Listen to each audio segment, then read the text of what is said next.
What disciplines a commitment? It's not just gushy love or your vague yearning. It's tough and realistic. And I think the first thing that disciplines a commitment is truth, the ability to see truth. And that seems like an obvious thing we can all look at and see, but not everybody actually sees the world clearly. I cover politics, and people don't see the world clearly. John Ruskin, a Victorian art critic, wrote, "The more I think of it, the more I find this conclusion more impressed upon me, that the greatest thing a human soul ever does is to see something and tell what it saw in a plain way. Hundreds of people can talk for one who can think, but thousands can think for one who can see." And that ability to see clearly is a very hard skill to learn. I think we learn it formally in our educational institutions by a scientific method, mathematical method, or sometimes just reading great writers who have the ability to see. One of my favorite writers is Leo Tolstoy, and my favorite book is Anna Karenina. And there's a scene in that novel where he describes this girl, Kitty, going to a ball. And Kitty is like 17, and Tolstoy, who was like a middle-aged guy, somehow describes what it feels like for a young woman when her hair looks perfect. She puts on a dress and it just fits perfectly. She puts on a velvet choker and it fits perfectly. So he describes what it's like to just have it all going on. And then she goes to the ball, and she's the belle of the ball. And everybody's asking her to dance, and all eyes are upon her, and she's being whirled around, and she sees the guy she wants to marry, a guy named Vronsky. And she thinks he's going to ask her to the final dance and propose during that dance. And she's being whirled around by somebody else, and she sees Vronsky, and he's got this look of rapturous love on his face. And she whirls around some more, and she sees Vronsky with that look of rapturous love, but he's not looking at her, he's looking at Anna Karenina. And Tolstoy describes, again, with great clarity, what it feels like to have her whole insides implode, and to go from the highest high to the lowest low. And he describes it all with crystalline purity.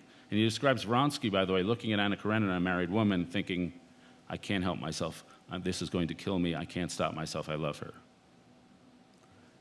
And he does, of course. And Tolstoy's ability is just a sensitivity to observe carefully and to see the world carefully, how things flow. And I think to have a commitment and to carry it through, you have to be uber realistic and be able to see the world. And that commitment to truth is really what keeps people sort of on track and from being captured by their own self-delusions. The second thing I think a commitment is disciplined is by craft. We all have certain professions which all have sort of institutional disciplines imposed upon us. Musicians have to play scales. Surgeons have to lay out their tools. I happen to be a newspaper columnist, and I told a group in this tent yesterday that my own craft of writing has its own disciplines. I have a very bad memory, and so what I do is I take notes, hundreds of notes for each column, and I usually get about 200 pages of research material, which I write up and mark up. And then the morning my column is due, I get out on the carpet on the floor of my living room, and I separate all my notes and papers into piles. And each pile is a paragraph in my column. So my column is only 800 words, but there'll be 14 piles on the floor. And so for me, the writing process is not the act of typing into the keyboard. It's the act of crawling around on the carpet and laying out my piles. And there are moments when connections are being made and it's all beginning to make sense and ideas are popping into my head where it's the best part of my job. It's almost like prayer. And so that is the craft of my profession, having to structure and organize a piece of writing and getting it done every 3 days. But we all are disciplined by our craft and by the certain commitments we do. And then the third and final thing that I think disciplines our commitments is community. We all live surrounded by others, and fortunately, we're responsible toward them. We have to. The eyes of others insist on certain standards of behavior. They prevent us a little from doing wrong, and sometimes they lift us up to doing well. I have a friend who lives in northern Louisiana named Rod Dreher, and he lives in a really small town somewhere up north, and he had a sister named Ruthie, who was a teacher, and she was one of those people who just radiated inner joy.